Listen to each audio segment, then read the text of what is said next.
Assalamualaikum warahmatullahi wabarakatuh. Selamat pagi Sobat Laki. Kembali lagi di podcast Pulang ke Rumah presented by Lembaga Advokasi Keluarga Indonesia. Oke, selamat datang kembali Sobat Laki semua di rubrik Ruang Keluarga yang akan membahas isu-isu keluarga terkini di Indonesia tentunya gitu ya. Nah, pada kesempatan kali ini kita akan membahas isu terkait kekerasan seksual sedarah gitu. Dan pada kesempatan kali ini juga kita dibersamai dengan dua narasumber kita pada hari ini. Di sini ada Pak Bagus Riono selaku penasihat atau pembina dari Lembaga Advokasi Keluarga Indonesia, dan dibersamai juga oleh Pak Teddy selaku muridnya dari Pak Bagus. Itu lebih tepat ya. Oke, nah bagaimana kabarnya Pak Bagus, Pak Teddy? Alhamdulillah, baik, alhamdulillah. Oke, alhamdulillah. Dengan kondisi yang baik ini, kita saat ini akan membahas terkait tadi isu atau terkait fenomena kekerasan seksual sedarah gitu. Karena overview sedikit dulu ya Pak Bagus, Pak Teddy gitu. Pada hari akhir-akhir ini gitu, publik itu dikejutkan dengan munculnya grup Facebook bernama grup Facebook tentang seksual sedarah itu tadi gitu. Nah, untuk mengetahui nih bagaimana itu bisa terjadi dan juga apa sih dampaknya gitu, dan yang paling penting adalah apa yang bisa kita lakukan gitu. Nah, untuk mengetahui itu lebih dalam gitu, di sini kali ini kita akan membahas selama kurang lebih 45 menit ke depan gitu bersama Pak Bagus dan Pak Teddy, begitu teman-teman. Oke, sebelum memulai mungkin bisa disiapkan ya catatannya terlebih dahulu. Silakan teman-teman untuk merenungi gitu ya pembahasan kita pada podcast kali ini gitu. Oke, langsung saja mungkin yang pertama Pak Bagus, Pak Teddy gitu. Mengapa isu ini bisa terjadi di Indonesia gitu? Mungkin sobat laki semua penasaran nih gitu. Baik, jadi begini ya, setiap kali kita membahas sesuatu itu ada disiplinnya ya, ada metodenya yang harus kita terapkan supaya kita tidak membahasnya ngalor ngidul, supaya tidak berputar-putar ya. Jadi metode ini dikenal dengan metode Makosid ya. Metode Makosid itu artinya kita harus paham hakikatnya apa. Nah, yang pertama-tama di sini kita harus mendefinisikan dulu mengenai istilahnya. Itu kan tadi disebut kekerasan seksual dalam sedarah gitu ya. Ini dari segi istilah itu sebenarnya sudah bermasalah. Karena kenapa ini penting? Karena kalau kita salah mendefinisikan sesuatu, maka kita juga kalau mau merumuskan solusi juga akan keliru gitu. Misalnya kita melihat satu serbuk putih gitu, kita nggak tahu itu gula atau garam atau tepung ya. Kalau salah mendefinisikan ya kita memperlakukannya jadi keliru. Misalnya kalau kita mau minum teh, terus kita kira gula, kita aduk ternyata garam, kan repot. Jadi pertama-tama itu kita harus paham dulu konsepnya itu apa. Nah, di sini sebetulnya kalau dari yang saya amati itu sebetulnya bukan kekerasan. Itu kan incest itu berbeda dengan perkosaan ya. Kalau perkosaan itu kan kekerasan. Kalau incest itu kan suka sama suka. Atau istilah sekarang itu sering orang bilang sexual consent gitu ya. Jadi kenapa ini penting dimuatkan? Karena ini sebetulnya ada hubungannya, merebaknya perilaku seperti ini itu sejalan dengan propaganda sexual consent itu. Bahkan kan dalam propaganda sexual consent itu ada yang mengatakan daripada menikah tapi tidak saling suka, lebih baik saling suka tapi nggak usah menikah. Itu kan doktrinnya sexual consent seperti itu. Nah, ini meracuni masyarakat ya. terutama masyarakat yang tidak kritis, dan kebanyakan masyarakat kita kan tidak kritis ya, sehingga apa yang ngetren itu dia adopsi. Oh berarti yang penting itu ya, misalnya gitu kan, itu menjadi pemicu ya. Itu dari satu sisi gitu. Nah yang lainnya nanti ada kayak kepemahaman tentang hak agama juga, agama dalam arti hakikat kehidupan itu kan. Nah, ini nanti ada kajian dari Qur'annya itu sudah jelas sebetulnya. Jadi kalau dalam Qur'an itu disebutnya perzinahan ya. Jadi perzinahan itu incest itu termasuk salah satu bentuk perzinahan. Dan sebetulnya secara populer kita sudah terpapar lah dengan ilustrasi dalam dalam film juga, itu yang namanya judulnya itu Ipar Adalah Maut itu. Nah, itu kan bukan seksual, bukan kekerasan seksual itu. Itu kan seksual consent ya, dan itu perzinahan ya. Jadi ini harus jelas dulu, jangan sampai nanti salah mendefinisikan sehingga kita salah memberikan solusi gitu. Mungkin itu dulu supaya tidak nanti bisa disambung. Oke. Silakan dari Mas Pak Teddy. Wah, saya sebenarnya bukan ahlinya nih. Tapi saya tertarik dengan apa namanya bahasan Pak Bagus tadi ya Pak ya, soal pendefinisian. Ini kan berarti bicara soal kita mesti lihat dulu fenomenanya ya. Begitu sudah dikasih judul kekerasan seksual, seolah-olah fenomena ditafsirkan sebagai kekerasan. Tapi sebenarnya realnya apa sih? Kalau yang saya dengar di grup Facebook itu kan, antara saudara itu kan realnya adalah bertukar cerita ya tentang apa yang dialami di keluarga sebenarnya, bertukar cerita. Nah, pertanyaannya kemudian fenomena ini mau kita namai apa gitu ya?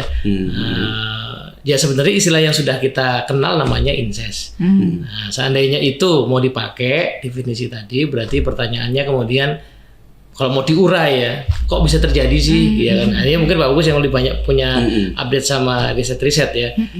Saya barangkali ya juga punya pertanyaan itu, kenapa di keluarga saya kok tidak terjadi? Kenapa di keluarga orang lain bisa terjadi? Apa yang membedakan gitu ya? Di titik mana kemudian orang itu bisa masuk ke zona tersebut, dan di titik mana orang lain kok enggak gitu. Nah, itu pertanyaan-pertanyaan yang agak mengganggu saya juga. Ini saya mau nanya Pak Bagus sebenarnya. Oke. Menarik ya tadi kalau Pak Bagus itu menyampaikan bahwa dilihat dari kacamata makosid begitu ya Bapak ya, itu cukup sesuatu yang menarik gitu. Terkait isu ini juga gitu. Berarti kalau dari kacamata makosid itu isu ini kenapa sih ini bisa terjadi? Mungkin ada kesalahpahaman dalam memahami makna incest itu sendiri gitu ya Bapak? Mungkin mereka nggak tahu incest itu apa. Jadi tadi mungkin sekaligus merespon yang ditanyakan Mas Teddy ya, Pak Teddy ya. Jadi Pak Teddy ini ahli filsafat loh ngomong-ngomong. Jadi kan pertanyaannya juga mendasar. Jadi begini, kalau kita bicara masalah kenapa itu terjadi, kita sekarang mulai masuk ke ranah psikologi ya. Jadi kejiwaan, masalah kejiwaan.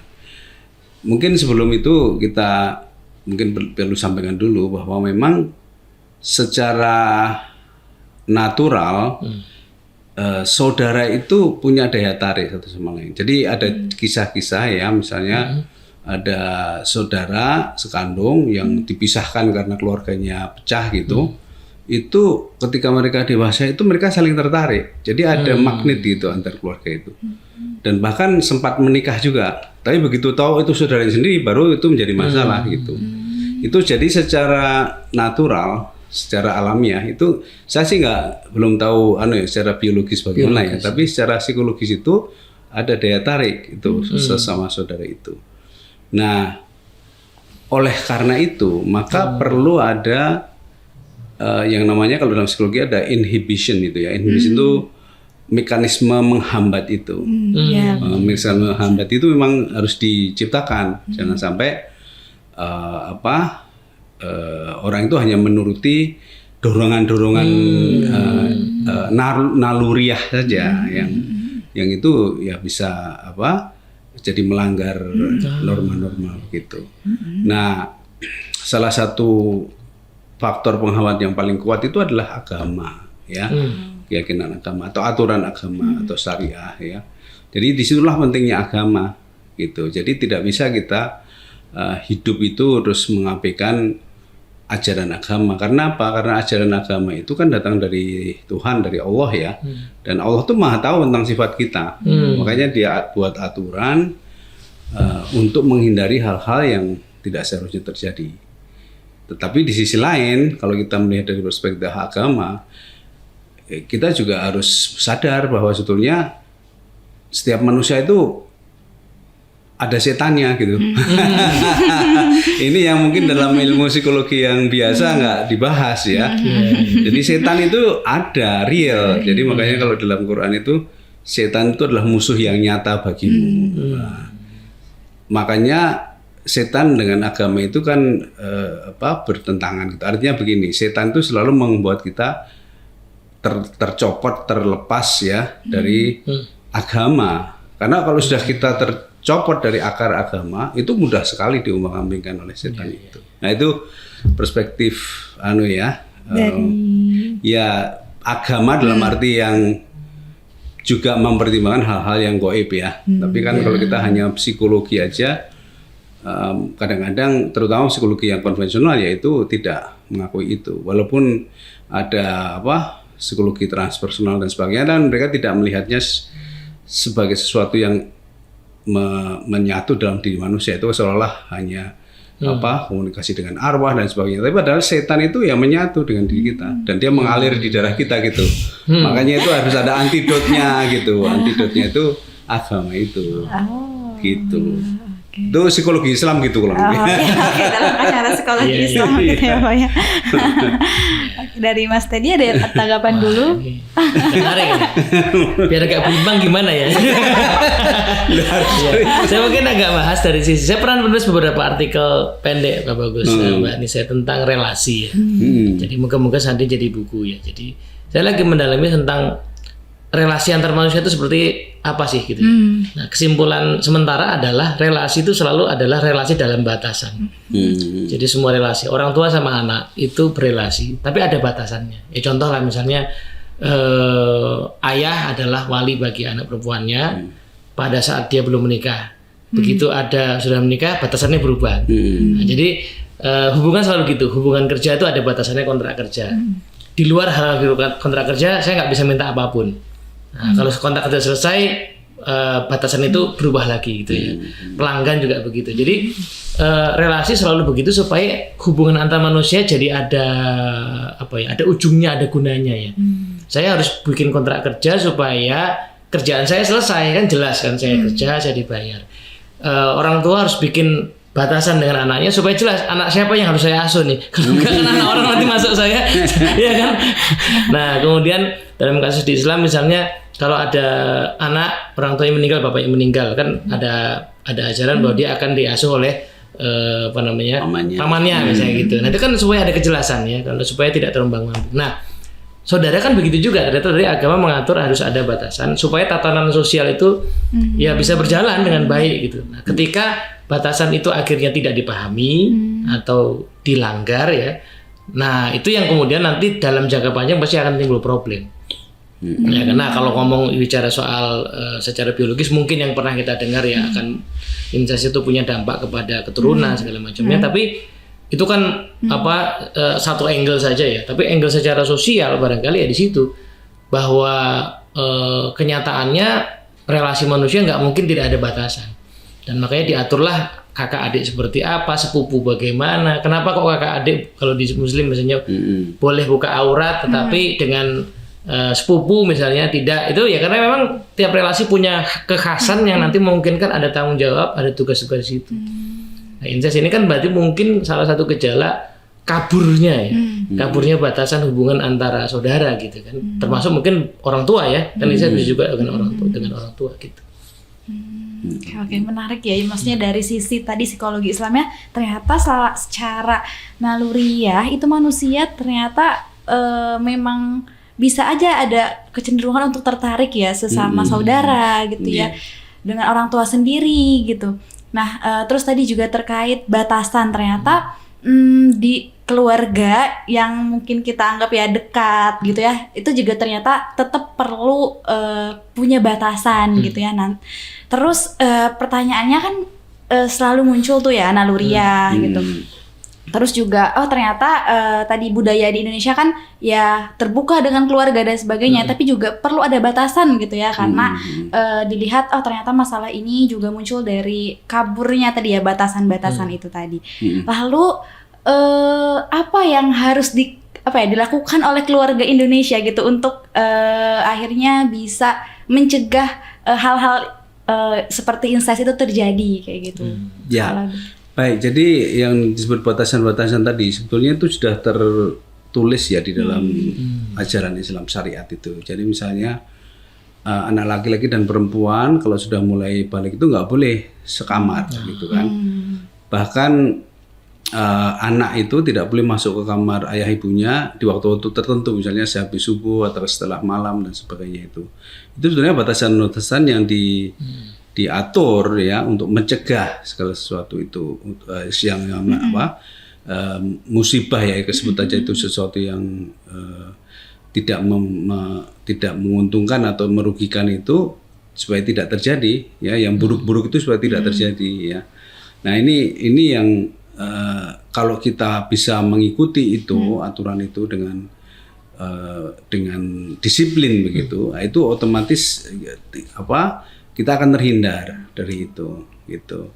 Jadi memang ada aturan-aturan itu ya tentang aurat dan sebagainya, itu bukan hanya masalah kalau dari dalam bahasa orang liberal itu kan kayak membatasi istilahnya mengekang ya, merepresi, itu bukan, itu batasan, menjaga.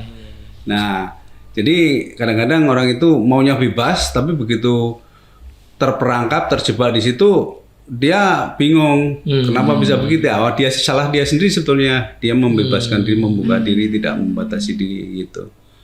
Gitu. Sama dengan sebetulnya kalau ini di luar masalah keluarga ya, itu masalah perkosaan itu juga barusan saya ada berita gitu ya, postingan gitu, kalau di Swiss itu ternyata banyak perkosaan. Di mana itu, Swedia itu negara yang sangat menghargai keluarga, itu banyak perkosaan. Itu perkosaan itu terjadinya bukan di jalan-jalan, tapi dengan pacarnya sendiri, dengan orang dekat dan sebagainya itu. Di Amerika juga begitu. Ya, jadi waktu saya kuliah di Amerika itu salah satu orientasinya itu hati-hati dengan pemerkosaan gitu, secara singkatnya gitu. Jadi kalau di taman malam-malam jangan jalan sendirian gitu. Nanti ada kasus gini, kasus gitu. Dan dari statistik kebanyakan itu mereka pacarannya bebas. Jadi misalnya ada dormitory dormitory itu pondokan asrama perempuan, tapi dia teman laki-lakinya diajak ke situ. Ya terjadilah gitu. Tadinya ceweknya suka juga, sama-sama suka, tapi ceweknya kan nggak mau. Terus terjadi perkosaan. Padahal itu sesama pacarnya gitu. Nah gitu-gitu loh. Jadi batasan-batasan itu ketika dilanggar ya kena sendiri, kena bahaya resikonya itu ditanggung sendiri gitu. Gitu.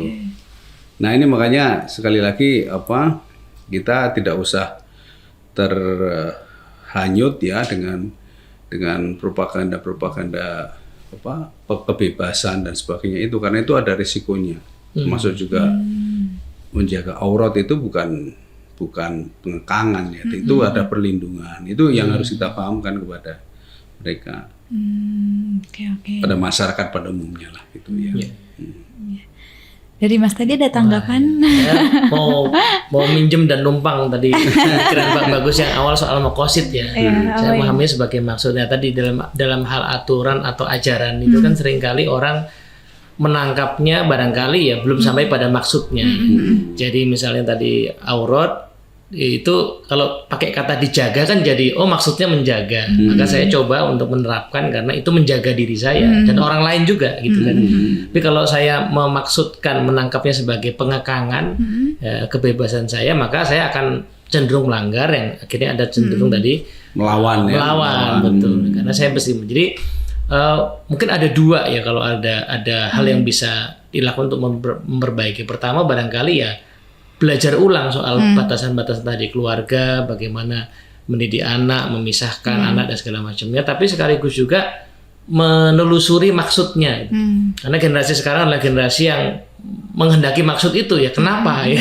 Jadi ajaran itu tidak bisa semata-mata normatif, ini nggak boleh, itu nggak boleh, tapi memang harus mengisi kenapanya. Jadi dia paham sampai karena tadi kenapa nggak boleh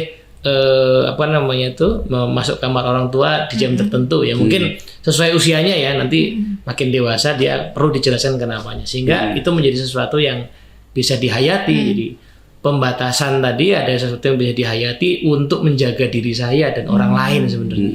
Kan problemnya bukan cuma diri saya ya, orang lain. Dan tadi ketika sampai dijadikan grup Facebook itu kan sudah menyebarkan ideologi lama-lama itu. Ya, jadi tidak menjaga diri saya dan orang lain gitu ya. Jadi mungkin memahami maksud-maksud normatif yang mungkin dipelajari, belajar ulang kembali norma dan memahami maksud-maksudnya itu yang barangkali lebih akan mengantisipasi. Nah, cuman saya nggak tahu nih Pak, kalau mengantisipasi oke ya, tapi kalau mengobati ya gimana Pak? Ada masalah ya, mengobati kalau sudah kadung gitu. Memang mengobati itu lebih susah kalau udah terlanjur ya. Tapi itu ya sesuatu yang harus diusahakan. Tapi sambil kita mengobati itu akan energi yang terbesar itu harusnya diarahkan untuk mencegah gitu. Nah, mencegah itu istilahnya memang membutuhkan waktu, membutuhkan energi yang besar, tapi dia lebih efektif daripada mengobati. Karena sudah mengobati kan sudah ada keterlanjuran ya, sehingga koreksi itu tidak mungkin bisa sempurna secara entah itu biologis maupun sosial maupun psikologis ya.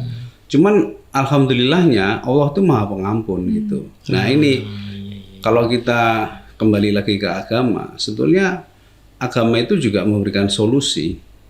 Jadi bertobat itu menjadi satu pintu yang sangat solutif gitu. Tapi bertobatnya betul harus totalitas. Jadi secara sosial, psikologis,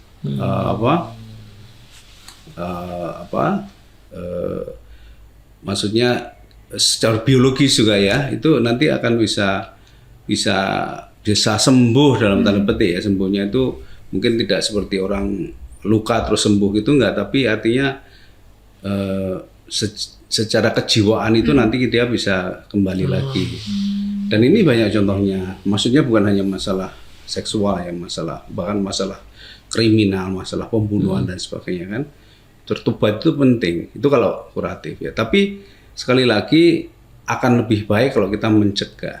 Nah, gitu. Nah, mencegahnya itu ya dengan memahamkan. Nah, ini yang tadi dianukan Mas Teddy itu mengetahui kenapa atau apa maksudnya itu penting sekali. Cuman masalahnya budaya sekarang ini, zaman sekarang itu tidak banyak orang yang mau meluangkan waktu untuk merenung. Karena untuk bisa memahami mengapa itu kita harus merenung. Harus contemplate gitu, nggak bisa hanya ngomong doang. Soalnya gini gitu kan, kalau nggak direnungkan nggak masuk tuh, gitu. Jadi yang namanya pemahaman itu berlapis-lapis ya. Ya ini kalau kita pakai teori tentang lapisan jiwa itu kan, lapisan paling luar itu namanya sensing ya. Sensing itu ya cuman kita dengar, masuk telinga kiri, keluar telinga kanan, itu kan sensing ya. Kita cuman lihat. Tapi yang lebih dalam itu adalah reasoning. Nah, reasoning itu mulai kita masuk ke pemahaman itu. Tapi itu butuh energi, butuh merenung, butuh meluangkan waktu gitu. Nah, lebih dalam lagi empati. Dia mulai bisa merasakan apa yang dirasakan orang lain gitu. Bisa mencoba menjaga perasaan orang lain. Atau bisa melihat apa sih dampak dari suatu perilaku itu terhadap orang lain gitu. Nah, ini yang empati. Nah, yang paling dalam kan hati nurani ya, conscience itu hati nurani. Nah, kalau di sini kita merujuk kepada kitab suci, dan di Quran itu zina itu betul-betul sesuatu, itu dosa besar ya. Zina itu bukan main-main ya. Jadi kalau yang paling soft itu kan surat Al-Isra ya, wala taqrabu zina, itu jangan mendekati zina. Itu jangan diremehkan itu. Itu kan message-nya itu preventif. preventif. Iya. Tapi keterangan selanjutnya sesungguhnya zina itu perbuatan yang sangat keji, yaitu kalau sudah terlanjur gitu. Dan kalau sudah terlanjur itu di Quran itu sangat ekstrim ya. Jadi itu kan yang sering di sebagai propaganda negatif terhadap hukum Islam itu kan hukum rajam itu. Dan hukum rajam itu ya hukuman untuk orang yang berzina. Gitu. Tapi itu kalau dalam secara filosofisnya ya dari maksudnya sebetulnya hukuman rajam itu meringankan hukuman di akhirat gitu. Kalau itu dipahami maka orang tidak akan menganggap itu ngeri karena itu adalah suatu proses pertobatan ya. Jadi kalau dalam kisah zaman Rasulullah SAW itu ada seorang wanita yang justru minta dirajam karena dia merasa berdosa dengan perbuatan zina itu. Tapi dia sedang mengandung. Rasulullah bilang, ya kamu lahirkan dulu bayinya. Itu setelah bayinya lahir, kan kalau itu dirajam nanti bayinya bisa jadi korban juga kan. Di bayinya lahir baru dia dirajam dan itu menghapuskan dosanya. Jadi itu salah satu proses bertobat yang ekstrim ya. Tapi di sisi lain di surat An-Nur juga disebutkan bahwa itu harus ada pengasingan sosial. Jadi dikatakan para pezina itu hanya boleh menikah dengan lelaki penzina, wanita penzina gitu kan. Jadi tidak boleh seorang yang beriman menikah dengan orang penzina gitu kan, artinya pengasingan ya. Itu yang lebih ringan gitu. Jadi itu untuk menjaga masyarakat ya, menyelamatkan masyarakat. Karena kalau udah mulai campur aduk kan kacau nanti. Jadi itu supaya itu kayaknya itu seperti dalam masyarakat itu ada kerak-keraknya yang harus disingkirkan gitu ya. Nah itu ngeri ya, makanya di surat Al-Furqan bahwa penzina itu dikelompokkan pada perilaku berdosa besar yang itu masuk dalam golongan yang istilahnya itu kafir dan sebagainya itu. Jadi ini kalau kita sudah sampai ke pemahaman yang sangat mendalam, mestinya kita tidak akan berani gitu ya. Makanya perintahnya itu jangan mendekati, karena kalau sudah terjebak itu susah itu. Pilihannya kan dirajam, diasingkan gitu kan, atau dihukum di neraka, bayangin kan berat sekali. Iya. Gitu. Itu padahal secara umum ya, bukan bicara sedarah itu ya padahal ya. Wah, saudara lebih lagi. Secara umum gitu, jadi artinya masalah zinanya itu sama entah itu saudara atau dengan orang lain itu sama-sama zina gitu. Jadi itu bukan kita harus membedakannya dengan kekerasan ya. Kalau kekerasan itu kan perkosaan. Kalau yang diperkosa sebagai korban perkosaan dia tidak berdosa. Tapi kalau itu seksual consent itu dua-duanya dosa itu. Itu beda sekali antara perkosaan dengan seksual consent itu. Jadi kekerasan seksual itu lebih tepatnya kalau kita bicara tentang perkosaan dan itu hukumnya berbeda. Begitu.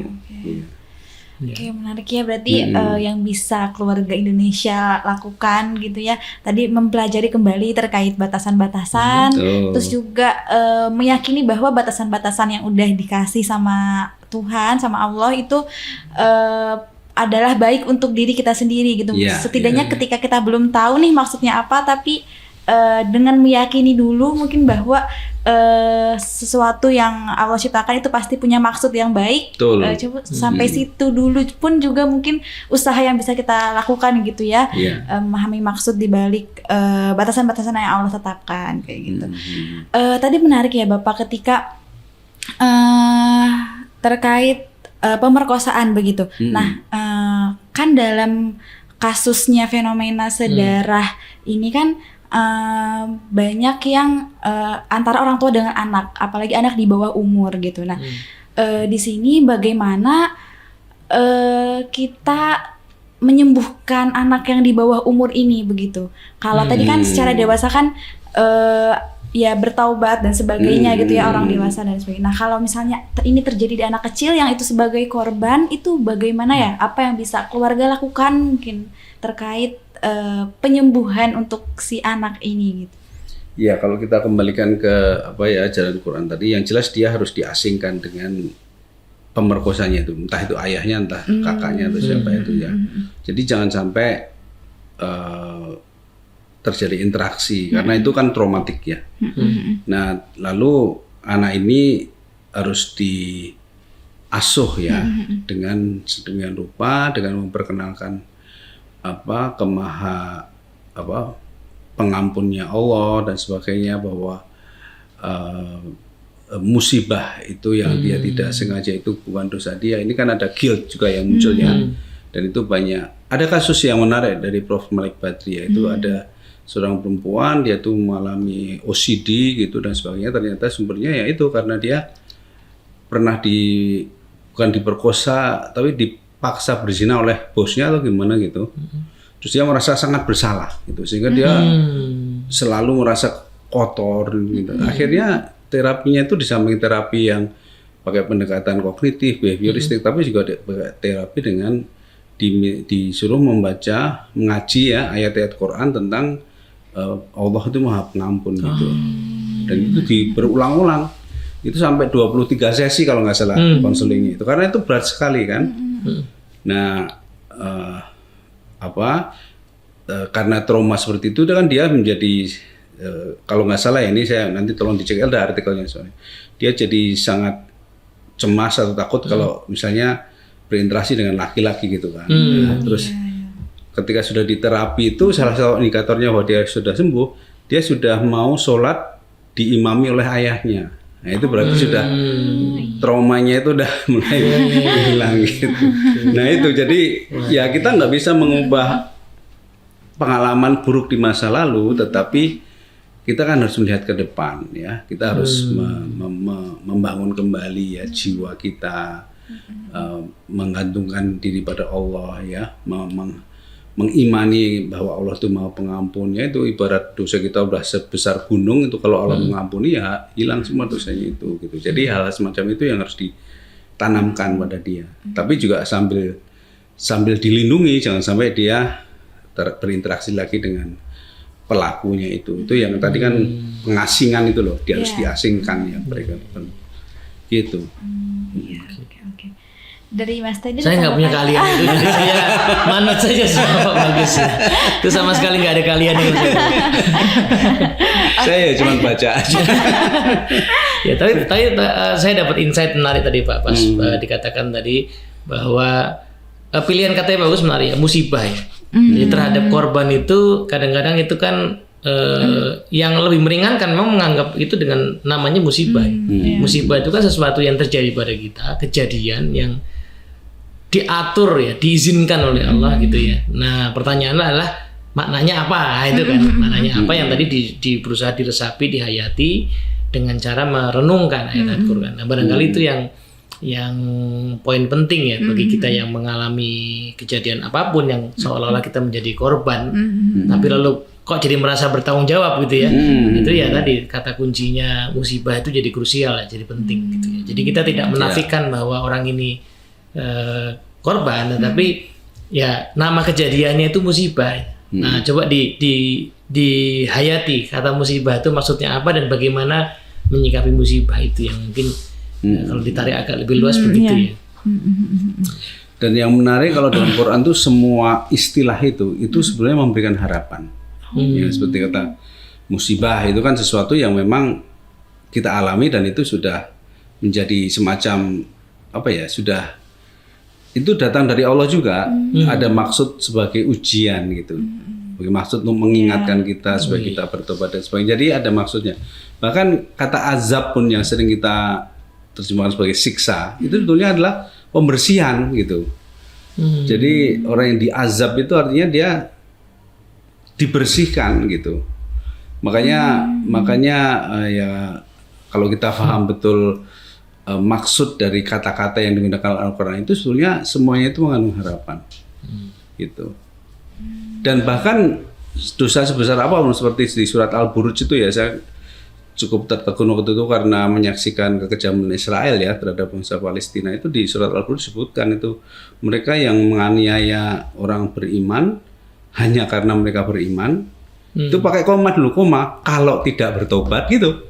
maka dia Jadi masih ada harapan. masih ada harapan. Kalau dia bertobat masih bisa diampuni. Masih bisa diampuni, coba bayangin. Betul. Itu kan sangat memberikan harapan. Tapi bagi mereka yang teraniaya, yang muslim ya, orang muslimin dan muslimat itu yang teraniaya, itu nanti hadiahnya adalah surga. Itu. Jadi tidak di dunia ini. Kemenangan yang sesungguhnya itu di surga itu. Jadi yang teraniaya tadi itu sebetulnya juga punya harapan kan, walaupun tidak di dunia ini. Makanya itu yang harus ditumbuhkan kan, dunia ini sementara gitu kan. Nasib orang beda-beda, ya musibah yang alami beda-beda dan macam-macam itu nanti semuanya akan kembali ke akhirat itu kesimpulannya. Ya. Jadi perlu ada penanaman nilai-nilai seperti itu ya. Iya betul. Nah, jadi artinya di sini tidak hanya keluarga saja sebenarnya yang berperan untuk menanamkan nilai itu tadi gitu Betul. ya. Ada dari lingkungan pendidikan juga gitu. Lalu kalau dari pemerintah nih, maksudnya apa sih sebenarnya yang bisa dilakukan? Mungkin pemerintah yang seharusnya pemerintah lakukan terkait fenomena ini gitu. Nah kalau pemerintah itu kan tugasnya govern itu mengatur ya. Jadi kalau menurut Ibnu Khaldun, kenapa pemerintah itu perlu? Karena manusia itu kalau melawan binatang dia lebih pandai, dia bisa menciptakan alat untuk melindungi diri dan sebagainya. Tapi kalau manusia melawan manusia, kan sama-sama intelijen gitu, sehingga perlu badan yang bisa mengendalikan konflik antar manusia itu atau kekerasan antar manusia itu. Nah itu peran pemerintah di situ. Dia harusnya bisa menegakkan keadilan itu ya, hukum dan sebagainya itu harusnya dalam rangka mencegah ketidakadilan antara satu orang dengan orang yang lain dan sebagainya. Jadi peran pemerintah di situ. Nah dalam kasus yang spesifik ini ya pemerintah harus tegas, Ini yang salah siapa, yang jadi korban siapa itu harus betul-betul dinyatakan dengan tegas dan dilakukan tindakan yang tegas terhadap itu. Gitu. Ya. Dia harus peduli pemerintah itu, nggak bisa terserah masing-masing, nggak boleh, tugas dia. Ada Mas Teddy ada tanggapan? Kayaknya yang poin kemarin kan grup itu sudah langsung dibubarkan, itu udah benar. Iya betul. Nah, tapi yang sisi lain mungkin saya pikir satu poin begini ya. Jadi kalau tadi kan berarti kan keluarga mesti punya wawasan untuk mendidik anak. Itu barangkali juga secara kolektif pemerintah perlu memikirkan itu ya. Gimana orang-orang yang menikah ya kayak saya ya sebenarnya kan teman-teman di Katolik mungkin menikah tuh ada sekolahnya. Di Islam tuh kadang-kadang mudah sekali menikah itu. Ya, jadi mungkin perlu ada satu cara supaya teredukasi. Tapi juga kadang-kadang saya kepikir secara struktur sosial juga perlu dipertimbangkan ya. Kayak tadi tuh memisahkan kamar. Ya kalau punya rumah ada kamarnya, Pak. Betul. Nah, ya kan anaknya 5, butuh kamar 6 paling tidak. Itu kan. Nah, ini kalau nggak difasilitasi karena di Jakarta tuh sempit-sempit gitu ya. Daerah-daerah kumuh ya. Jadi kumpul. Nah, itu kan mempermudah ya. Balik lagi itu faktor manusianya ada tapi faktor struktur sosialnya juga. Betul. Jadi perlu dilihat ini jangan-jangan kasus-kasus yang terjadi ini karena juga dipengaruhi oleh kondisi ekonomi, kondisi sosial gitu ya, pendidikan dan sebagainya. Belum lagi tadi orang tua yang sangat padat sibuk. Ini saya orang Jakarta soalnya jadi berangkat habis subuh ya pulangnya malam. Ya mungkin nggak punya waktu juga untuk mengajak merenung, mengajarkan maksud tadi ya. Nah itu kan berarti kan tatanan sosial pekerjaan ekonomi yang juga perlu dipertimbangkan. Apakah 8 jam kerja membuat orang itu 8 plus 4 kalau Jakarta ya plus perjalanan itu membuat orang bisa tadi mendidik anak dengan baik gitu. Kalau enggak jangan-jangan memang itu perlu di govern juga. Kalau enggak ya tadi anak akhirnya dididik oleh TikTok ya, oleh Facebook group gitu ya. Dan akhirnya tidak paham batasan itu. Jadi yang perlu didesain ulang. Pendidikan barangkali perlu mendesain sampai agak luas ke sana ya, tidak hanya bicara kurikulum sekolah yang relatif kan normatif gitu. Jadi semuanya perlu peduli gitu ya terhadap fenomena ini, entah dari itu keluarga, lembaga pendidikan dan juga pemerintah gitu ya. Khususnya kalau terkait keluarga dan lembaga pendidikan bisa menanamkan nilai-nilai itu tadi ya, nilai-nilai keagamaan begitu. kalau dari pemerintah pedulinya adalah dengan tadi ya menegakkan keadilan gitu ya, dengan seadil-adilnya begitu. Jadi gini, kita harus punya asumsi ya. Artinya asumsi ini sebetulnya realitasnya bahwa sesungguhnya masyarakat seperti apapun itu sebetulnya itu dia bisa mencukupi kebutuhan itu. Yang membuat tidak tercukupnya itu kan karena adanya korupsi. Ya, atau ketidakadilan. Jadi sumber daya itu terkonsentrasi kepada orang-orang tertentu, sementara sebagian besar masyarakat tidak terurusi gitu. Termasuk masalah rumah tadi, kan rumah semakin mahal, semakin tidak terjangkau ya. Zaman ibu bapak saya itu pegawai negeri itu bisa punya 4 anaknya 4 kan kebetulan, bisa punya 4 rumah. Pegawai negeri itu guru. Dan saya ingat rumah yang kita tinggali di Jogja waktu itu cuma 5 juta bisa terbeli. Membangun sendiri itu 5 juta cuma. Nah itu beberapa tahun kemudian di Semarang bapak ibu saya juga membangun rumah lagi, yang kedua itu ya cuma 16 juta. Sekarang berapa coba? 1 miliar. Itu kan kebijakan pemerintah sangat mempengaruhi itu. Gitu loh. Jadi kenapa bisa begitu? Karena ya itu konsentrasi sumber daya itu ke orang, ketidakadilan itu merajalela. Gitu. Jadi menyediakan perumahan dan sebagainya itu termasuk tugas pemerintah, dan itu dampaknya kemana-mana, bisa sampai ke masalah moralitas, masalah kesusilaan dan sebagainya. Gitu. Oke, baik-baik. Sangat menarik banget ya pembahasan kita pada hari ini. Tapi sayang sekali, sepertinya waktunya sudah 1 jam lewat. Kok kamu tahu ada jam? Ada yang kode. Ada yang kode. Menarik, tadi kan kita perlu peduli. Mungkin ada, nah karena ini udah mau di akhir sesi nih gitu, mungkin ada closing statement dari Pak Bagus atau dari Mas Teddy, dari keduanya gitu. Silakan. Baik, jadi sebagai closing statement mungkin ini untuk kita semua saja ya. Jadi semua orang itu punya tanggung jawab untuk faham ya tentang apa dinamika kehidupan ini dengan berbagai risikonya ya. Dan insya Allah kalau kita itu sudah paham itu, nanti ada jalan untuk mengatasi segala macam masalah gitu. Sehingga kita jangan kita tahu bahwa pemerintah punya tugas ini, tapi kita harus fokus pada diri sendiri dulu. Jadi apa yang bisa kita lakukan gitu. Jadi jangan sampai kita menjadi orang yang tidak tahu harus berbuat apa gitu. Karena apa? Karena sebetulnya di atas pemerintah itu ada Allah gitu loh. Yang itu kita tidak bisa membatasi ya, yang namanya pertolongan Allah, rezeki dari Allah itu tanpa batas, tanpa perhitungan. Nah, kalau kita punya keyakinan itu dan kita paham, maka kita melangkah hati-hati dan insya Allah akan terlindungi gitu.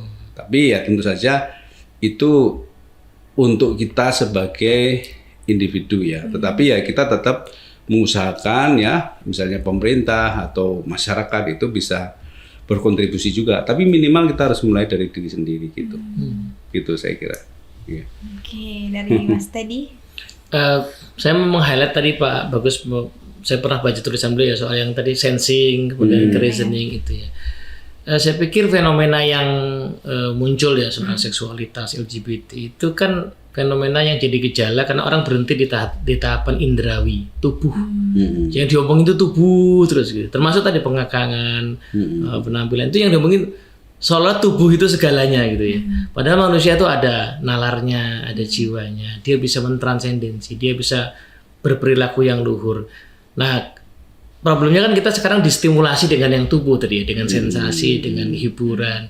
Nah, sehingga ya ujungnya gejalanya terjerumus gitu. Karena sebenarnya dipikir-pikir di waktu luang ya, mereka bisa melakukan perbuatan buruk itu. Kan di waktu luang itu ada banyak hal yang sebenarnya bisa dilakukan. Dia bisa main bola, dia bisa gotong royong, ya kan?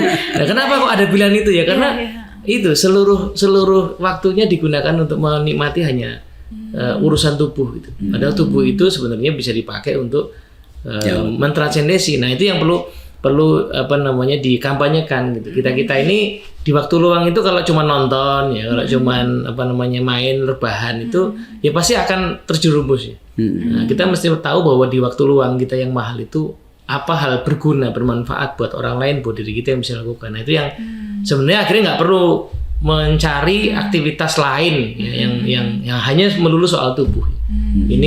Ini adalah aktivitas hal-hal yang sebenarnya bisa memuliakan kita sebagai manusia gitu. Nah, itu tadi mungkin ya merenung, merefleksikan, memahami gitu ya, memikirkan orang lain, dampak ke orang lain dan sebagainya. Dari situ kita punya pengendalian diri. Kalau apa namanya tadi menarik juga ya, contoh tadi misalnya even yang kita nggak bicara sedarah ya, saya laki-laki tertarik dengan perempuan istri orang misalnya, itu kan naluri yang tidak bisa dicegah ya Pak ya. Perempuannya cantik ya kan, tapi kan tidak harus di follow up. Iya betul. Nah selama inhibition tadi. Iya, kalau saya tidak follow up kan nggak ada masalah, tidak dosa, tidak jadi perbuatan. Problemnya kan karena saya follow up, nah itu yang jadi masalah gitu ya. Jadi bahwa saya tertarik, ya itu oke, tapi jangan di follow up ya. Nah tadi mungkin saudara kadang-kadang terpisah jauh gitu kan, nah, ada getaran, tapi ya jangan di follow up, dihambat karena saya tahu itu di luar batasan gitu. Nah itu kekuatan manusia ada di situ, kemampuan untuk menahan dirinya ya, kehendak bebas untuk menahan dirinya yang nanti akan dihargai di hari akhir kan itu. Oke, sangat menarik ya. Jadi sebenarnya manusia sendiri tuh punya kemampuan inhibition itu tadi gitu ya, yang sudah dibekali oleh Allah gitu untuk dia tadi menghambat sesuatu yang nggak sesuai sama tujuan hidupnya gitu ya. Oke, segitu dulu pembahasan kita pada hari ini gitu. Terima kasih Pak Bagus, Pak Teddy sudah mampir di Ruang Keluarga edisi kali ini ya, edisi fenomena terkait isu fantasi sedarah gitu ya. Mungkin segitu dulu Sobat Laki semua. Jumpa lagi di podcast Ruang Keluarga selanjutnya.